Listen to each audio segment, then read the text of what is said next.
ప్రభు అయిన యేసుక్రీస్తు వారి సిలువ అర్థం కాక నదుల్లో మునిగి అంటువ్యాధులు తెచ్చుకుంటున్నటువంటి ప్రపంచం. తండోపతండాలకు వెళ్ళి నదుల్లో మునిగి పాపం పోయిందనుకున్నటువంటి ప్రపంచం. నేలలో మునిగితే పాపం పోదే? ఎవరు చెప్పారు పాపం పోతుందని? పాపం అన్నది భౌతికమైందా నేలలో మునిగితే పోవడానికి? అదేమైనా చెమట అనుకుంటున్నారా? అలా పోవడానికి చెమట కూడా పోదు కదా. ఆయన కుమారుడైన యేసుక్రీస్తు రక్తం ప్రతి పాపం నుండి మనను కడిగి పవిత్రులుగా చేయను.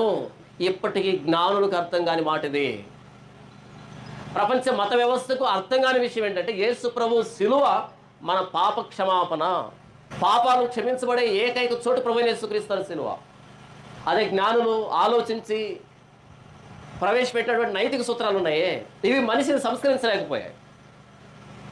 మందు మానిపించగలిగాయేమో కానీ, వ్యభిచారం మానిపించగలిగాయేమో కానీ, మోసాన్ని మానిపించగలిగాయేమో కానీ నీతిమంతులుగా చేయలేకపోయాయి. మన చాలామంది తప్పుడు అలవాట్లు మానుతారు. తప్పుడు అలవాట్లు మానారు అంటే నీతిమంతులని అర్థం కాదు. నీతి వేరు, అలవాటు వేరు. నేను తాగను, తాగుడుకు మించిన పాపం చేయొచ్చు. అర్థమైందా? మనోళ్ళు ఎక్కడ ఫోకస్ చేస్తారు? పాస్టర్ అందరూ కలిసి నువ్వు సిగరెట్ మానాలి, నువ్వు మందు మానాలి, అక్కడ ఆలోచిస్తారు. ఇవి లేకపోయినోడు కూడా పాపం చేస్తాడు, ఇవి లేనోడు కూడా పాపం చేస్తాడు.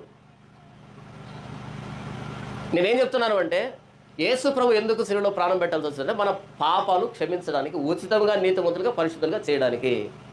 దీనికి పుస్తకాలు రాయాల్సిన అక్కర్లేదు, దీనికి ప్రాణం పెట్టాలి. ఇది ప్రభు యేసుక్రీస్తు మాత్రమే చేశాడు.